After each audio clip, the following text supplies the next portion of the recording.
Hay un lugar donde el arte se escucha, se mira, se piensa y también se vive. El Ojo del Arte Radio amplifica la voz de los protagonistas y cubre la escena artística de Argentina y el mundo. Una hora para escuchar historias, ideas, columnistas, debates, descubrimientos y entrevistas exclusivas. Cada domingo a las 12, el arte tiene voz. Bienvenidos al Ojo del Arte.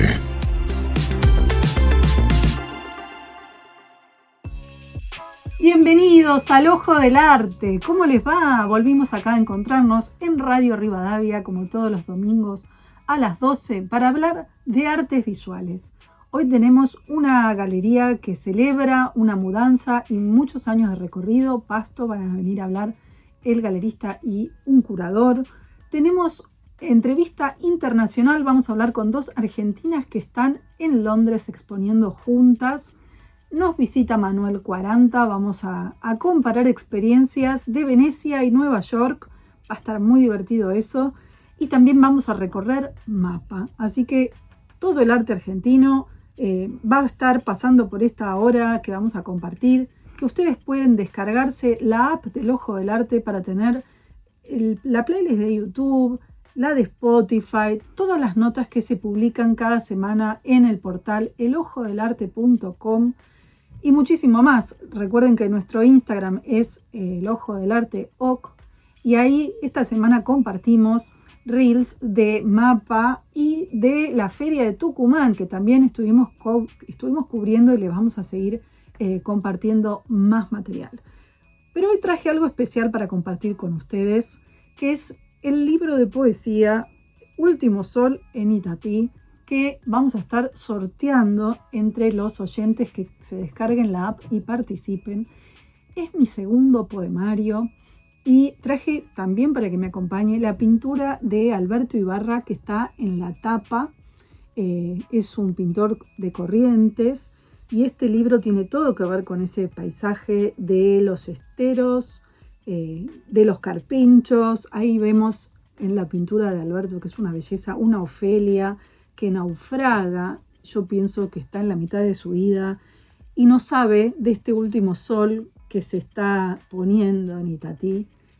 Los poemas de este libro hablan del ocaso de un amor, del renacer del amor en un lugar completamente inesperado, de una relación a distancia, con obstáculos, Camila y Ladislao, Romeo y Julieta, Frida y Diego. Aparecen todos estos romances cruzando esta historia que un poco está en verso, un poco está en diálogo y invita a animarse a vivir el amor en cualquier momento, a tener la valentía de cambiar de vida. Creo que eso es a lo que nos llevan estos versos que agradezco mucho a Caleta Olivia que los editó. Están en librerías de todo el país y también en tiendas virtuales. Agradezco también al premio Alfonsina Storni, que fue la última edición de 2023. No se siguió haciendo este concurso tan importante. Agradezco la mención del jurado que me animó a publicar este segundo poemario que hoy comparto con ustedes. Así que participen en el sorteo que se los vamos a estar regalando. Muy feliz de compartirlo con ustedes. También tengo para compartir este libro, Miradas, Gestos e Interacciones con las artes visuales en los primeros años. Lo trae una oyente, una querida oyente, Laura Liliana Bianchi, que ganó un libro en uno de los sorteos anteriores y cuando lo vino a buscar nos dejó este de regalo con una idea muy interesante que es esta importancia de acercar al arte a la primera infancia, desde los primeros meses, creo yo. Esta investigadora, esta especialista que ha tenido el premio Isai Clase, una mención de honor al libro de educación. Esto fue en 2019. El libro está editado por Praxis Grupo Editor y lo agradecemos mucho, como todo el amor y el cariño que nos mandan los oyentes de este programa que ya empezamos a compartir después de esta musiquita. Quédense.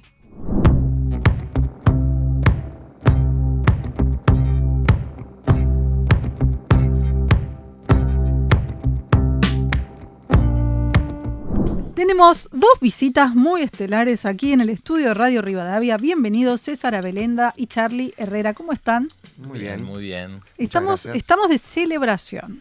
Estamos de celebración. La galería cumplió 13 años. Nos mudamos a Retiro. Pasto. Estamos hablando de Pasto. Estamos hablando de una galería que ha tenido un peregrinaje, una transformación. Sí. ¿Cómo llega César Abelenda de Corrientes a Buenos Aires? A Buenos Aires. Bueno, un poco yo había estudiado economía y venía acá a terminar mi tesis y... No sabía que eras economista. Soy economista. Terminé mi tesis y dije, Mirá. Dejo la economía y me pongo a ver un poco, mis gustos. Estaba cumpliendo 30 años y tuve como un montón de cambios en mi vida. ¿Venías de una familia de tradición artística? Sí, mi tatarabuelo fue el fundador de la Escuela de Bellas Artes en Corrientes.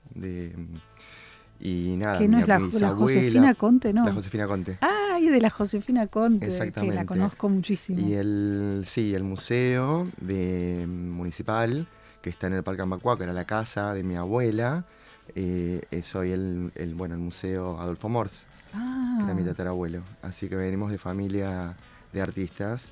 Pero bueno, yo decidí estudiar economía. Pero había un gen ahí. Había un gen, había algo ahí. Y bueno, nada, cuando llegué a Buenos Aires, mi tía, Clara Abelenda, era galerista, tenía una galería en la calle Uruguay, junto a María Eugenia Quesada. Mirá. Y empecé a trabajar con él, como a ordenar un poco la administración, y empecé a recibir coleccionistas y artistas, y me empecé a vincular.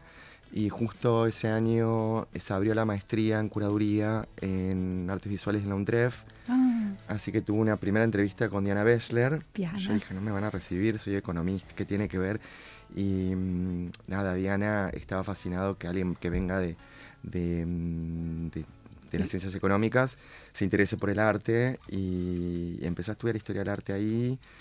Una primera camada muy increíble de compañeros, y como compañero de Fran Lemus, la tenía a profesores increíbles, sí. Sandra Sir en historiografía, Marita García, directora del Malva, también estaba en historiografía, así que fue un gran aprendizaje, y ahí decidí que tenía ganas de ayudar a artistas desde el lado comercial, y abrí mi galería en 2012 en el patio del liceo. Me acuerdo de ese local. Sí, en un local chiquito ahí arriba, pero también se estaba gestando ahí una comunidad. Estaba Mite también. Estaba Mite, estaba Librería Pur, estaba H, que era central de proyectos primero. Sí, Mindy fue la que me hizo aparte el entre ahí con el dueño para alquilar el local, el espacio. Qué linda estaba Turrito de Fernanda Laguna, claro. Los chicos de Fiebre abajo. Al lado teníamos una disquería. Muy lindo. Que la atendían Lolo y Lauti. Lolo y Lauti, grandes artistas. Así que nada, me moví de bueno, pero un poco el galerista un poco es el que viene a poner en orden los números de los artistas. O ponerle número al arte. Y de alguna manera siempre fue como pensando en cómo armarles una carrera, cómo visibilizar su obra. Es un trabajo arduo, y como yo estaba en la universidad, conocía a muchos curadores, llamé a muchos compañeros, amigos, y se me acercaron un montón de proyectos, y cuando los tuve, en proyectos como más sólidos, decidimos mudarnos al local de Pereira Lucena, que era que ese local era el de Elsa Serrano. Era el local de Elsa Serrano. La teníamos de vecina Elsa, que tenía su mesón al lado, y fue como un gran desafío porque teníamos una vidriera a la calle, entonces Era chiquito, pero muy bien puesto, digamos. Sí, era muy lindo. Muy lindo ese lugar. Y ahora sí, después de ahí seguiste mudándote. Después vino la pandemia, en ese local hicimos un montón de muestras y empezamos a ir a ferias. En 2014 Arte va, y a partir de ahí fue como un recorrido hacíamos 5 ferias. Un momento fue como muchísimo. El 2019 habíamos hecho 5 ferias. Yo volvía a Madrid y me tocó la pandemia justo cuando volví a 8 de marzo. Así que para mí fue como, y tenía en parte Arteba, ese año creo que era en mayo, íbamos a hacer SP Arte, se me cambió todo, bueno, cambió al mundo. Claro. Y ahí nos ofrecieron un espacio que estaba en construcción, una obra que habían dejado en construcción, si queríamos mudarnos ahí y y yo mudé la galería a Parque Lezama, el local de Paseo Colón. De Paseo Colón. Que era un local enorme. Que era un local enorme y fue como un gran desafío, pues eran 300 metros, de un local chiquito de 40 en Recoleta a La Boca a 300 metros. Pero bueno, hicimos unas muy buenas muestras y bueno, la icónica muestra El tenor del eje de la Chola Poblete. Claro, que empezó con vos, la Chola. Sí, y que esa muestra como la la gente hacía cola para ver la muestra, fue como increíble. Y después, bueno, la llevamos a Arco, un poco... Estuvieron con la reina, toda esa etapa. Que fue maravillosa. Tenés grandes artistas. Estamos acá con el libro de Manuel Brandaza, que brilló en Art Basel, Miami, el año pasado, con su residencia en Espacio 23. Ahora está mostrando en el Museo de Arte Moderno un mural hecho en barro y esgrafiados y un video de un desfile, porque él es también diseñador textil. Claro. Brandaza y en la galería tenemos un mural imperdible, sí, que es la obra que estuvo expuesta en Basel, que está hecha en textiles y pinturitas, porque sí, tiene adentro de los textiles unas acuarelitas sí, que no había visto perlas antes. Fantasías bordadas y mucho trabajo de confección en esas sedas y organzas. Bueno, y traje un artista que conocí a través tuyo, Alberto Ibarra, de Corrientes, que ahora es mi compañero en este libro de poesía. Pero hay otros. El otro día, visitando, encuentro en la trastienda otro artista desconocido que traes a la escena, ¿no? Sí, Alberto Iñiguez. Charlie nos puede contar un poco de este personaje. Un poco una idea en conjunto que tuvimos con Charlie. Yo estuve en Corrientes. Alberto era el tío de mis primos. Fue un artista olvidado en Corrientes. Inclusive yo consulté o estuve en la Feria Arteco y no lo conocían, no circulaba. Y entonces fui a la casa de mis primos y me encontré con todas estas obras naif, increíbles de los 80s, 90s. Y empezamos a investigar como su historia y Charlie me insistió mucho para mostrarlo en la galería. Contanos la historia, Charlie. Me pareció como dentro del modo que piensa César a su staff de artistas, creo que es importante pensar a la galería de César como una galería que trabaja con la comunidad artística, que eso tal vez es distinto a otros proyectos que conocemos en la ciudad. Y creo que el tiempo en el que César comienza con su galería es el tiempo en el que muchas galerías comienzan a aparecer en el sistema del arte porteño. En esa época, en el 2014, hice una nota de los nuevos galeristas. Sí, y estaba César y otros tantos que ahora son estrellas del galerismo. Son 10 años nomás en la historia del arte, pero o en la historia del galerismo. Y siento que ahí hay algo interesante para poder pensar la resistencia también, ¿no? Que es un poco de lo que hablo en el texto, en el comienzo del texto, que le dedico un fragmento a pensar qué significa ser un galerista en Argentina, ¿no? Con todo lo que implica a nivel económico, social, político, y también el vínculo que César desarrolla con sus artistas a nivel personal, a nivel amistad, versus lo comercial, ¿no? O la parte comercial que ingresa dentro del proyecto. Pero sí siento que es un galerista destacado en ese sentido. De hecho, nosotros somos amigos de largo tiempo, antes que colegas, y nos conocemos de otros ámbitos que también nos unen como comunidad. Y eso, cuando César me invita a participar de la curaduría de esta muestra y de la escritura de un texto, bueno, surgieron un montón de recuerdos que tienen que ver con un César que fue pasando desde sus lugares distintos y desde sus artistas, construir un galerismo, ¿no? Un nuevo galerismo, que creo que después otros galeristas también se fueron sumando a esa tipología de artistas, ¿no? Pero creo que César siempre descubrió artistas, tomó artistas que tal vez no estaban en sus comienzos asentados en un sistema, sino que él los fomentó. Con cierto riesgo, ¿no? Claro, Sí. y los tomó desde el afecto también, desde sus obras obviamente, pero también desde un abrazo, ¿no? Como de tomar artistas que tal vez eran más riesgosos para la escena. Y en esa conjunción yo creo que César logra algo con la comunidad del arte que para mí es muy importante y que creo que es lo que hace que su proyecto se siga sosteniendo, entendiendo como a la comunidad, no solo a los artistas, sino a las instituciones, los curadores y el público en general que visita su espacio o él visitando el mundo. César creo que hoy es uno de los galeristas con más desarrollo en el mercado de San Pablo, con más vinculación con curadores y artistas de ese espacio. De hecho, su galería representa 4 artistas que son brasileños. O sea, qué lindo eso, ¿no? Es que es una rareza, ¿no? ¿no? Porque el mercado brasileño parece mucho más atractivo que el nuestro económicamente. Sí, pero yo empecé a viajar mucho a San Pablo y a Río, más en Río de Janeiro, donde tengo muchos amigos y encontré ahí como una comunidad y como un vínculo también. Yo soy correntino, entonces sentía que había ahí algo selvático. Sí, guaraní, un poco amazónico, diríamos. Sí. Entonces, empecé a viajar mucho.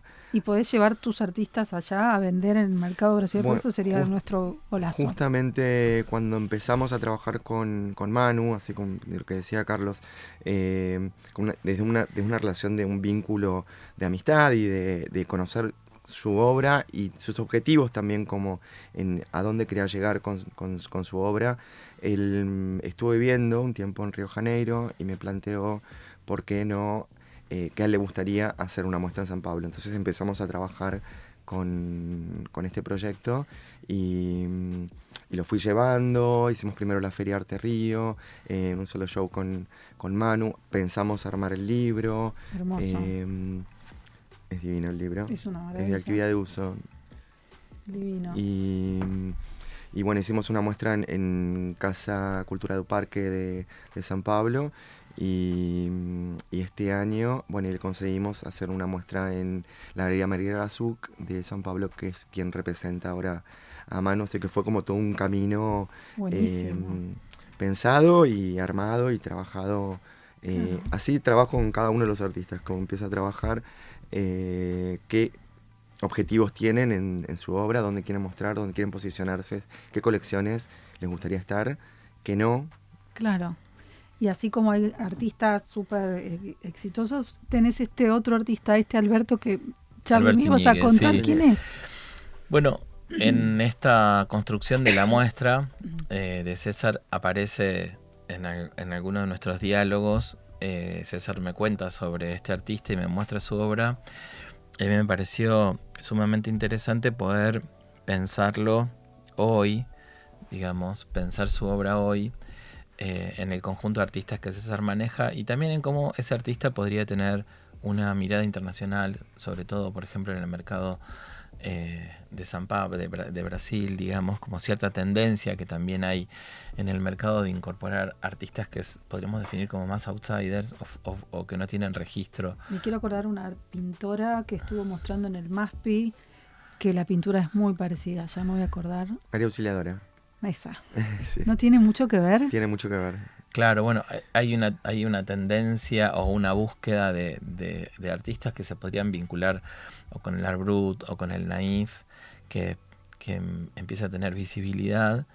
Y creo que en particular lo que yo detecté como interesante es la época en la que se produjeron estas obras, porque Alberto produce solo 10 años, hasta que muere en el año 93, en plena pandemia del SIDA. O sea, hay algo interesante de pensar en su obra en contexto a un post-dictadura militar, democracia y pandemia del SIDA, todo junto. Y en Corrientes, que no es la sociedad más open mind del país. Entre Corrientes y Buenos Aires, en realidad, porque él y su pareja, Julio Medici, que estaban instalados acá en Capital, tenían una casa en la que dentro de las investigaciones y el tiempo que tuve para pensar e investigar a este artista, desarrollaban encuentros, visitas. Era como una casa de artistas, de actores, porque ellos vienen los dos de la dramaturgia y la actuación. Y Alberto se dedica a la pintura en el 83. El 83 es plena pandemia del SIDA y democracia, ¿no? Y sus pinturas son como fiestas. Claro, entonces a mí me parecía interesante en ese momento tan oscuro de la sociedad, digamos, en donde la mayoría de los artistas estaba haciendo una pintura vinculada con la dictadura, con la oscuridad de ese momento, reconocer su obra fragmentada en ese plano histórico y observarla desde la fiesta, el color, la reunión, no hay gente sola, hay gente comunitariamente disfrutando una procesión. Me pareció como un rescate a ese tiempo, ¿no? Pensar qué hacían otros artistas en ese tiempo. Claro. Y así fue que empecé una investigación que debería continuar. Estuve hablando con Nicolás Cuello, que es más un especialista en ese tipo de producciones y de temporalidades. Estuvimos ahí sacando un poco de... ¿Y cuántas pinturas encontraron? Encontramos que existen 50 obras, la familia tiene 30, estamos investigando qué pasó con las otras 20, fueron apareciendo imágenes y bueno, a través por suerte, la abuela de mis primos tiene 92 años y tiene su recuerdo, me va mandando, mira, esta obra se expuso acá, búscalo a él, así que estamos... encontrando obras de Alberto y sí, la muestra de alguna manera abre una pequeña puerta, o sea, la investigación tuvo un tiempo corto, pero a mí me pareció que aunque el tiempo haya sido corto, había que mostrarlo igual, había una urgencia para mí en exponerlo en celebración, como tal vez para desde ahí poder comenzar a investigar algo con mucha más profundidad, ¿no? Celebración, aparte, es la inauguración de un nuevo espacio. No llegamos ahí, a Tres Sargentos. Tres Sargentos 359, era la antigua Casa Lumi, y también ahí funcionó durante los fines de los 90 y 2000 la Galería Alberto Sendros. Yo estaba como empezando a buscar un espacio más grande, la Galería de San Telmo me quedaba... Ya necesitaba como otro tipo de proyectos, claro. Y empecé a ir mucho a Comité. Mis amigas de Mayra, Zuli y Manu tienen un espacio cultural y más mira. Que se arman fiestas en donde era la cristalería Lumi, y entonces me dijeron que estaba en alquiler el espacio de arriba. Yo conocía, no había ido una sola vez a ver la muestra de Nicanor Arauz en la Galería Sendros, que fue muestra. La última. Que era muy fluo. Pero no tenía... tenía el piso lleno de cúrcuma. Sí, eso, cúrcuma era, me acuerdo del color la fragancia. Así que no, pero y no recuerdo mucho. La muestra de Catalina León del Durlock fragmentado. Diego Bianchi. Pero bueno, fui a ver el espacio y me encantó, dije, es acá. Y así que nada, lo alquilamos, lo esperamos bastante. Estuve 8 meses sin galería, lo arreglamos bastante. Qué hermoso. Y así que los espero a todos a visitarnos. Bueno, vamos. Estamos de martes a sábados de 2 de la tarde a 7. Ahí en Tres Sargentos, casi Libertador. Casi, no, entre Reconquista y Alem. Ahí está. Es en el primer piso. Espectacular. Bueno, ¿hasta cuándo está la muestra, César? Hasta el 1 de agosto.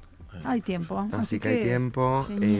Es una muestra colectiva con todos los artistas de la galería. Y con Alberto. Y con Alberto como invitado. Excelente. Bueno, qué gusto recibirlos. César Abelenda, Charly Herrera, Pasto, en Tres Sargentos. Lo celebramos. Muchas gracias. Gracias por invitar.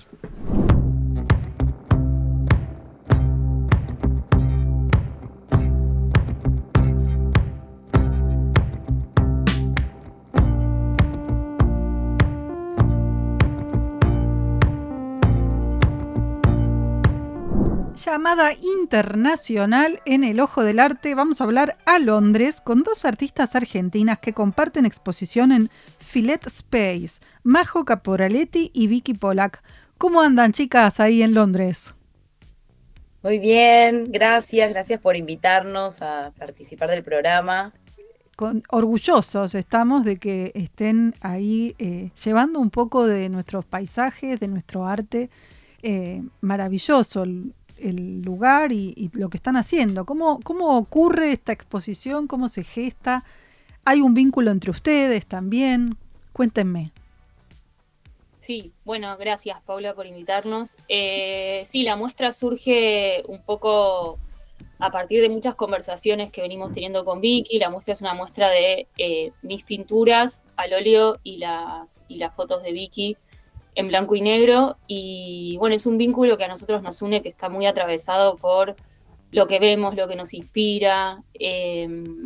Y bueno, así que es un poco el resultado de nuestro trabajo, cada una desde su estudio y su práctica, pero bueno, puesto en diálogo a través de esta muestra, que curó Adela Blanco, que es una curadora que vive en Londres, así que bueno, fue súper interesante el trabajo que fuimos haciendo. Vicky, vos también vivís en Londres.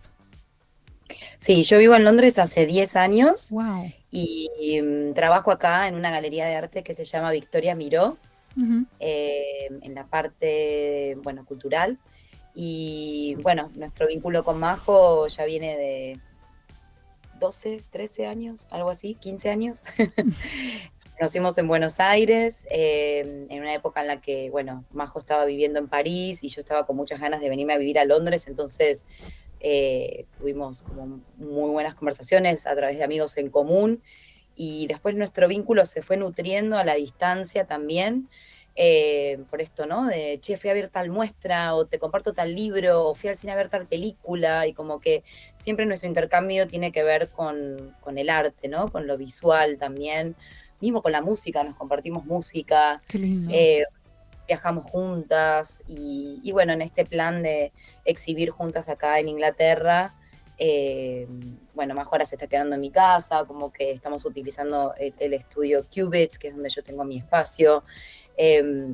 Entonces, bueno, es como muy lindo poder estar acá las dos, pudiendo mostrar nuestro trabajo en conjunto. Claro, y me llama la atención que tu obra tiene mucho que ver con el paisaje del delta argentino y nunca me hubiese imaginado que hace 10 años vivís allá. Sí, bueno, es algo como muy hermoso para mí porque vuelvo a Argentina, trato de ir muy seguido, tengo un vínculo muy importante con Argentina. Primero porque tengo a toda mi familia, mis amigos allá, y tengo un vínculo con el arte, sobre todo en Buenos Aires, de ir, exponer. Filmé una película, la edité, la proyecté allá, como que voy a ver teatro, voy a ver cine, voy a ver las muestras de Majo, voy a su estudio, retrato a artistas que están allá, como mi relación con el país sigue siendo como muy inspiradora. Y por lo que vivo acá, como me interesa mucho mantener ese vínculo, ¿no? Claro. Y también, bueno, estas fotos, porque mencionás lo del Delta, en el verano pasado, que fue en diciembre y enero de ahora del 2026, con Majo fuimos al Delta y estuvimos un tiempo ahí, en el que yo desarrollé esta serie de fotografías en blanco y negro. Mi abuelo era marino mercante. Trabajaba en como práctico del río Paraná. Entonces, bueno, yo crecí y viví mucho en esas orillas y en esos ámbitos. Entonces, para mí es volver a casa y desarrollar la serie. Tuvo que ver con eso y fue lindo compartirlo con Majo porque, bueno, ella me retrataba a mí en el agua, yo la retraté a ella, como que hubo mucho intercambio ahí fotográfico, visual y de la experiencia, ¿no? Sí, como participar un poco una del proceso creativo de la otra. También estos días que estamos acá aprendiendo un montón, porque bueno, yo me traje las telas enrolladas desde Buenos Aires, entonces ella aprendiendo, viviendo todo lo que hay atrás de lo que es una pintura montada en bastidores, como embastando ahí. Cómo se cuida una pintura, cómo la manipulás, lo mismo con las fotos. Yo le traje los negativos, se los traje en la valija, porque habían quedado en Buenos Aires. Entonces, y yo con los negativos como si fuesen la cosa más preciada.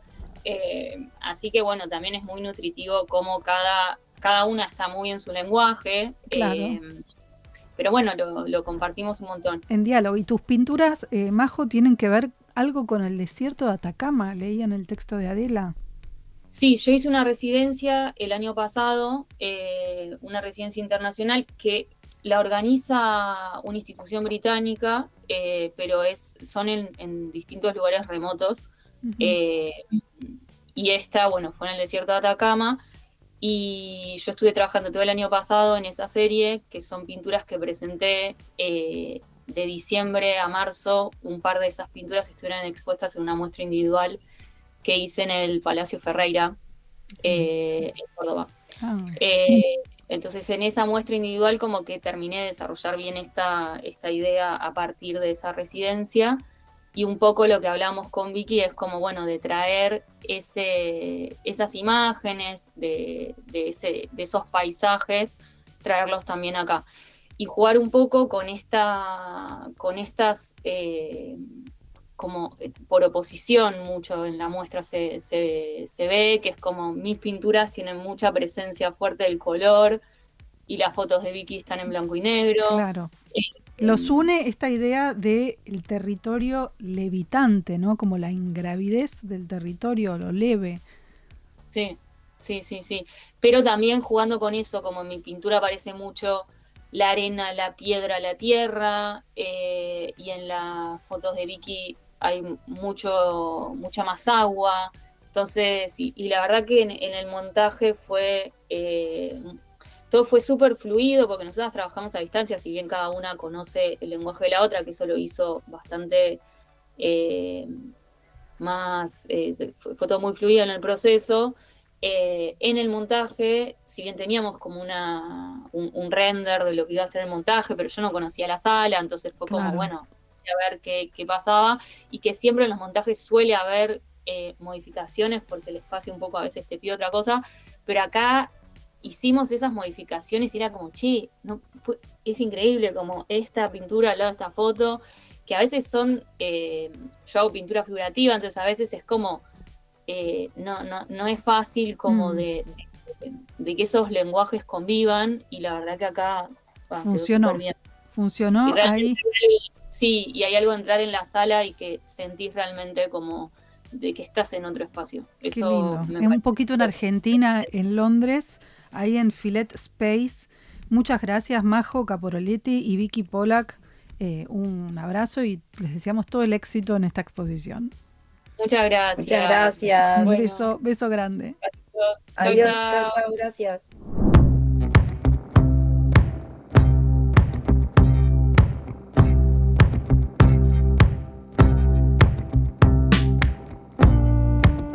Estamos en MAPA, que hoy está en su última jornada aquí en La Rural, y vamos a hablar con la curadora general, Clara Ríos, y el curador de la sección principal, Javier Villa. ¿Cómo están? ¿Cómo están viviendo esta edición de MAPA? Muy bien, muy contentos, por suerte, muchísima gente pasó por la feria, hubieron ventas, todo funcionó súper bien, así que muy contentos, entusiasmados con el último día, a ver qué depara. ¿Qué particularidades tuvo esta edición? Tiene, porque todavía hoy se puede visitar hasta las 20, creo, ¿no? Exactamente, hasta las 20 horas. Bueno, esta feria tiene 4 ejes. Por un lado, lo esperable de una feria, que son galerías. Por otro lado, tenemos proyectos creados por artistas y por curadores, entre los cuales tenemos curadores de Perú, por ejemplo. Estamos muy contentos con la recepción también de artistas y gestores internacionales. Por otro lado, tenemos el foro también de conversaciones y distintas charlas que van a haber en torno a la industria, el arte y el diseño. Y por último, y como una grandísima novedad, también tenemos la sección de diseño curada por María Bogiano, donde tenemos estudios como Acopio, Trazo Cero, incluso tenemos un stand del icónico diseñador Ricardo Blanco. ¡Ah, qué lindo! Sí, espectacular, vengan a visitarlo. Hay varios homenajes. Hay un montón de homenajes, sí. Bueno, además del de Ricardo, tenemos un homenaje de mano de Juvenal Ravelo a Julio Lepar, con un mural colaborativo, que es una obra icónica de Ravelo, que él de hecho está en la feria, lo pueden conocer. Center. Qué bien. Sí, es un artista de 93 años, por lo cual es un honor poder recibirlo aquí. Qué lindo. También tenemos un homenaje a Yuyo Noé, a un año de su fallecimiento. Invitamos a la Fundación Luis Felipe Noé, que tienen un stand y muestran uno de los últimos trabajos que él hizo en vida, que es una serie de serigrafías basadas en obras suyas. Y por último, de Miguel Dávila, también en el centenario de su nacimiento. Qué hermoso. Muy lindo todo esta parte. Y le quiero preguntar a Javi, ¿qué hay en los stands? ¿Qué arte debuta, sale al mercado en esta feria? Mirá, estuvo fascinante curarlo porque lo interesante de una feria como esta es hacer una feria con un espectro de variabilidad bastante amplio. Digo, eso es lo que uno quiere ver en una feria. Vos querés ver obras desde Yuyo Noé a Antonio Berni, a Luis Frangella, que están acá en la feria, hasta obras de Nicola Constantino, de Diana Eisenberg, que compró el Museo de Arte Moderno. Bien.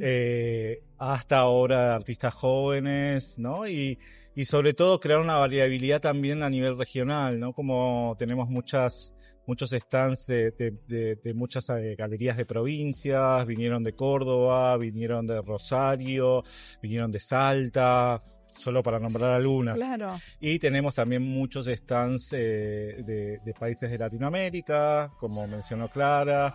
Tenemos gente de Perú, tenemos gente, ¿qué más? De Chile, de Uruguay, de Venezuela.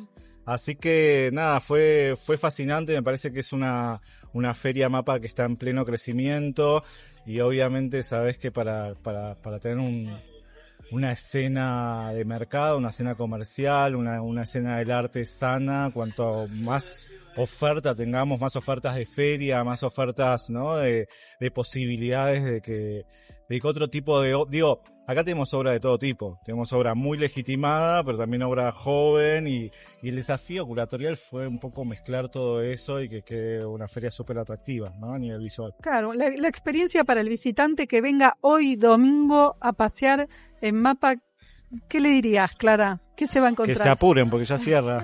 A las 20. Para empezar eso, que no se cuelgue, que soy hoy.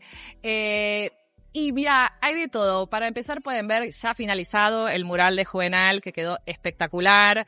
También tenemos en la sección de diseño un intercambio que hicimos con MADE, que es una feria de diseño de San Pablo, y que traen piezas de 18 diseñadores brasileños. Wow. Y hay 10 de ellos que están aquí, así que los pueden conocer. Hoy también es el último día, así que vale mucho la pena para venir a ver un poco estos artistas establecidos, emergentes, diseñadores y tal. Planazo. La verdad que sí. Muchísimas gracias, Clara. Gracias Ríos, a vos. Javier Villa. Esto es MAPA y ahora vamos a seguir hablando de esto. Chao, gracias. En MAPA hay un auditorio, está curado en salud por mi amiga Natalia Albanese. ¿Cómo le van a ti? Hola María Paula, estamos felices. Te veo muy bien, muy linda. Ay, muchas muy gracias. brillante. No voy a preguntar intimidades, pero voy a preguntar... Usted curó el foro. Exactamente. Venimos de 3 días de muchas discusiones, muchos debates en los cuales hemos Hubo intercambiado. pelea. Y escúchame, una charla se llamó Relaciones Promiscuas. Me interesa todo sobre esa charla, todo. Sí, fue candente, porque justamente lo que hacíamos era hablar sobre los límites entre el diseño, el arte, cuándo el arte es decorativo, qué pasa con la funcionalidad, funcional sí o no. La verdad que fue muy enriquecedora. Está todo muy promiscuo, decís por ahí. Está todo híbrido, promiscuo, pero hay bien, debate. Pero bien. Hay debate y se logró el objetivo, que era, le pusimos el futuro llegó hace rato antes de que se muriera el indio. Muy pensando bien. Yo pensé que atinada la chica. Antes, porque lo que decíamos es, recapitulemos estos 8 años de MAPA. MAPA viene construyendo un camino en relación a el acceso al arte contemporáneo, el mercado. Bueno, la idea es retomar eso, refrescarlo e incorporar la mirada del diseño. Así que hoy, que es domingo, los invitamos a las 3 de la tarde, que empieza la última mesa sobre diseño latinoamericano, donde vamos a conversar sobre todos estos temas. Ah, muy lindo, me encantó.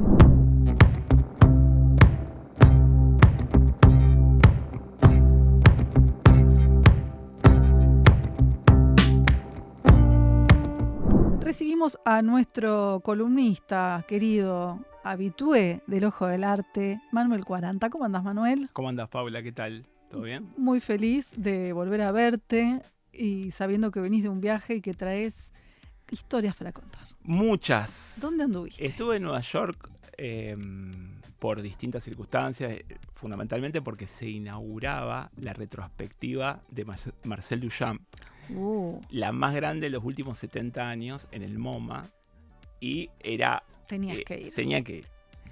Pasaron otras cosas, hay anécdotas, podemos charlar de lo que quieras, pero... Todo lo turbio me interesa.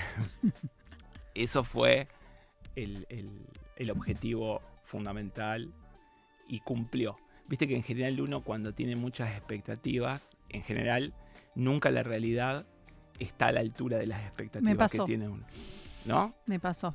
Así cuando decís, voy a ver un monstruo. Es así. Duchamp cumple. Uno podría decir casi un lema político, ¿viste? Claro. Duchamp cumplió. Bútenlo. Sigue igual hasta fines de agosto. Ah, qué lindo. ¿Y por qué cumplió? ¿Por qué te Cumplió sentiste porque feliz? la retrospectiva es inmensa, tiene un sentido cronológico. Uno se encuentra con las primeras pinturas de Duchamp cuando tenía 15 años. Que uno dice, claro... ¿Ya era Duchamp? No, a los 15 años, no es que a los 15 años era el pintor que fue después, pero Duchamp, la gente lo conoce por los ready-mades, pero él cuando hace la operación que hace, ya era un pintor importante. No es que era una persona que estaba en su casa y dijo, a ver, ¿qué hago? Voy a poner un migitorio. No, venía de familia, tenía hermanos artistas, y él mismo ya había tenido un problema, porque siempre eso sí fue polémico, con Desnudo bajando la escalera en 1912, que lo empiezan a acusar de anticubista, de todo lo que uno se pueda imaginar, de lo que no se tenía que hacer. Siempre lo acusaron de hacer lo que no se tenía que hacer. Qué lindas esas épocas donde la gente se peleaba por el arte. ¿Viste? Incluso acá, y siguió un tiempo. O sea, no es que se terminó en los 20, en los 60, los 70. Siguió. Después, bueno, ya ciertos la rosca artística, ¿no? Hacen que ya no nos peleemos por cuestiones estéticas. Eso. Sí, quejas sobre lo estético. ¿Viste? Cuando un artista, no sé, me acuerdo, Mariana Tellería en Rosario pintó el Museo de Eso fue Negro. fantástico. Que ahí sí, los medios, la gente se ocupaba del fenómeno artístico, pero en general como queja, no como una polémica, ¿viste? No debate estético. Claro, ¿cómo le hacen esto al patrimonio? Claro. Cuando nunca se preocupan por el patrimonio, tampoco solo en el momento en que un artista opera. Claro. Bueno, acá con León Ferrari también. Bueno, ahí sí, claro. Y contame más de Nueva York. Estuve también en la Bienal de Whitney. Qué lindo ese museo. Ese museo... ¿Fuiste a la terraza a ver el atardecer? No ver el atardecer, pero fui, recorrí y, según mi opinión, dejó un poco que desear. De hecho, yo escribí para El Ojo del Arte Hay que leer. sobre esa bienal. ¿Qué onda? ¿Qué hacen los jóvenes artistas emergentes de Nueva York? Y era un poco, para decirlo directamente, lavada la propuesta. Mira. Que fue en el único lugar donde yo me encontré con eso. Después, ¿lavada en qué sentido? ¿A política? Con una impronta política, pero que después se disolvía en el mismo recorrido. O muestras políticas desde todo lo que tengo para decir y alertar sobre el fin del mundo, o sobre la explotación de los trabajadores. Todas cosas que cualquier persona sabe, y cualquier trabajador siente, pero el mensaje, y además grandes parafernalias, ¿entendés? Como muy técnico, dispositivos increíbles, pero que finalmente se disolvían, como yo diría, en su propia imposibilidad. Claro. Porque uno, está bien, el arte quiere abrir los ojos, ¿no? El arte puede ver cosas que nosotros no. Para citar el título del libro de Graciela Esperanza, lo que no vemos, lo que el arte ve. Eso es así. Está bueno. Es maravilloso. Ahora, cuando el arte o el artista se propone como objetivo abrirnos los ojos, ahí ya me parece que hay un problema, porque yo creo que eso tiene que suceder casi sin querer. O no ilustrar por afuera, por ejemplo, en la Bienal de Venecia, que también escribí una nota en El Ojo del Arte, la pueden leer, con todo el trasfondo político. Bien, sí. Y ahí los artistas realmente accionaron y siguen haciéndolo. Ahora renuncian a ser candidatos a que el público los vote para el León de Oro. O sea, siguen teniendo gestos revolucionarios en su inserción en el mundo. Más allá del contenido en sí de cada propuesta, que también había propuestas muy fuertes, ¿no? Claro. Bueno, ese es mi resumen de esta Bienal, que había algunas piezas interesantes, pero en general era insatisfactorio. Yo me encontré con varias personas conocidas allá y todos decíamos lo mismo. Eso a mí también me daba cierta alegría, porque si no, es como que uno está en contra de todo. Este que viene y no le gusta nada. Y después la de New Museum, una exposición increíble, es así. ¿De quién? No, era una colectiva que se llamaba Memorias del Futuro, si no recuerdo mal. Me suena ese título. Sí, es un título que resuena. Pero ahí todo era más sutil, matizado, medio anacrónico. ¿Viste? Ya hemos hablado acá de esta cuestión de las dificultades para hablar de nuestro propio tiempo directamente, o viste, de ser de tu tiempo. Cuando el arte quiere ser de su tiempo, para mí siempre ingresa en un cono de sombra. Claro. Bueno. Está lindo. Una de las muestras que vi en Venecia de esto, ¿no? Arthur Jaffa y Richard Prince. Sí. Que era terrible el discurso, digamos, señalando la violencia racial, pero a través de imágenes vintage. Pero era de una actualidad, de una potencia que, te digo, yo salí llorando de esa muestra. Claro. En la Fundación Louis Vuitton. Ah, mira. Me sequé con un pañuelito Louis Vuitton. Ese es otro tema para charlar un día, claro. Estas conexiones, ¿no? Pero claro, uno podría decir, para ser actual hay que ser inactual. A mí me gusta esa definición entre nietzscheana, de Agamben, y un poco que meto yo de un condimento. Para ser actual hay que ser inactual. Cuando vos estás ahí con el presente latente, me parece que se pierde algo. Y hay algo en estas bienales, no sé, de artistas con mucho dinero para producir.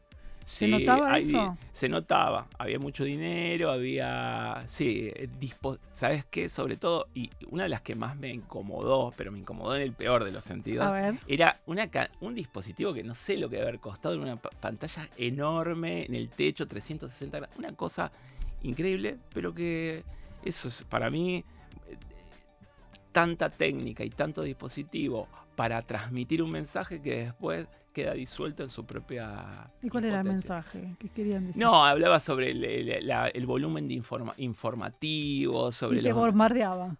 Claro, pero ¿sabes lo que pasa? Que ese bombardeo podría tener cierto efecto si es incluso superior al que vos recibís diariamente, claro. Pero se quedaba corto, ¿entendés? Claro, necesitamos el alto voltaje, me parece, en este mundo de tanta influencia. Sí, o por lo menos el alto voltaje o el otro extremo, pero no quedarse ahí a medias. Por ejemplo, esta austríaca de la que tengo que escribir, Florencia Holzinger, la que tiene este pabellón que es brutal, pero realmente logra un efecto, ¿no? Con sus performances de cuerpos desnudos, en acciones medio tortuosas.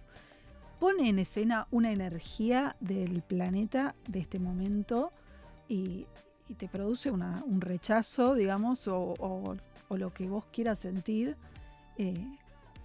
que no es el mensaje, ay, la derecha es muy cruel. Claro. Y eso también se aloja en una tradición austríaca. Había unos artistas en los 60, los 70 que comían y había videos comiendo y vomitando, no sé. ¿Y no es austríaco el artista que pinta con sangre, que tuvo censura en diferentes países? No sé. Me voy a acordar en media hora el nombre y te voy a llamar y te lo voy a decir. Hablando de eso, de acordarse después, tuve como anécdota, porque me imagino que ya estamos terminando, lo vi a Scorsese. No me digas. Yo te voy a decir mi famoso. Bueno, ¿qué hacía Scorsese? Pero para mí Scorsese estaban con las justo cejas de Scorsese. Se estaban subiendo o sea, yo lo reconozco porque lo estimo. Acabo de ver una serie extraordinaria sobre Scorsese, una biopic, es lo que se llama biopic. Yo estaba por ver, hay una serie irlandés también para ver. Pero esta es sobre él y sobre su trabajo. Es extraordinaria cómo trabaja la directora. Bueno. y no me animé a decirle, porque Nada. ¿qué le iba? Pero además, ¿qué le iba? Porque yo después, viste, como vos decías, media hora Yo después soy se me muy ocurre. catadora. Claro, y yo digo, ¿qué le hubiera dicho? Me encantó Taxi Driver, por Y ejemplo. sí, date el Hace 50 años. gusto. Yo fui, me lo encontré a Mauricio Catelano. Ah, bueno. Y fui y le dije que lo extrañábamos en Buenos Aires. ¿Y qué te dijo? Que va a volver. Ah, bueno, bien. Conseguí una primicia, ¿viste? Lo podés traer acá. Lo voy a traer al Ojo del Arte, aunque no da notas. Yo le hice ¿no da? una no nota cuando vino hace 10 años a hacer ese cementerio de la gente viva.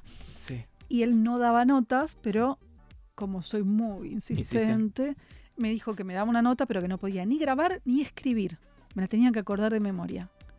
Interesante igual, como desafío periodístico. Funcionó porque tenía a mi amiga Lupe Requena al lado y entre las dos pudimos, Reconstruir. ni bien se fue, empezamos a escribir todo lo que habíamos dicho, pero un personaje difícil. Sí, me imagino. Creo que fue, bueno, y a Abramovic también, que había Marina Abramovic, que recorrí con ella la muestra y estuvo muy bueno y dijo 2 o 3 frases, pero no es que la hablé directamente.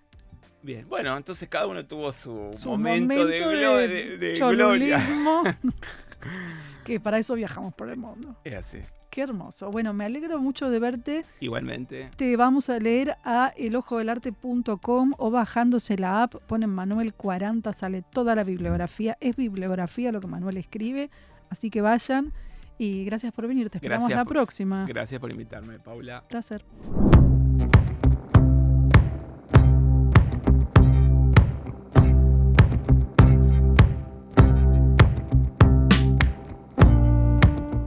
Nos vamos, nos despedimos hasta el próximo domingo a las 12. Aquí en Radio Rivadavia, como todos los domingos, nos volveremos a encontrar para hablar de artes visuales.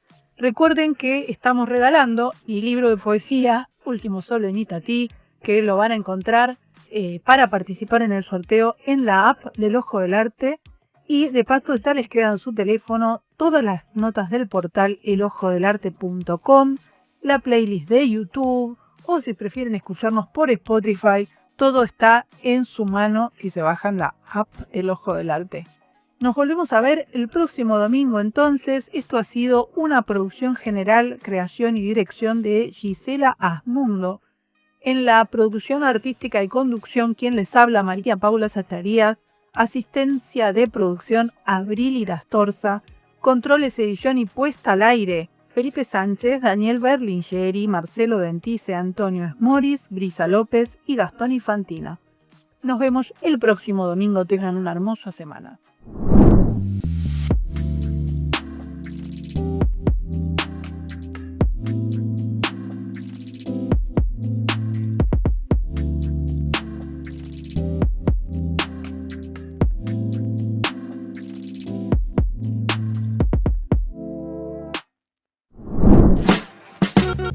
El Ojo del Arte es una plataforma de comunicación y contenidos ligados al mundo del arte que abarca desde los grandes movimientos históricos hasta las últimas tendencias contemporáneas. Su sitio web ofrece una cuidada selección editorial de artículos y ensayos online a cargo de historiadores, curadores y críticos especializados que escriben sobre bios y análisis de obras, artículos sobre las vidas y obras de los grandes protagonistas de la historia del arte.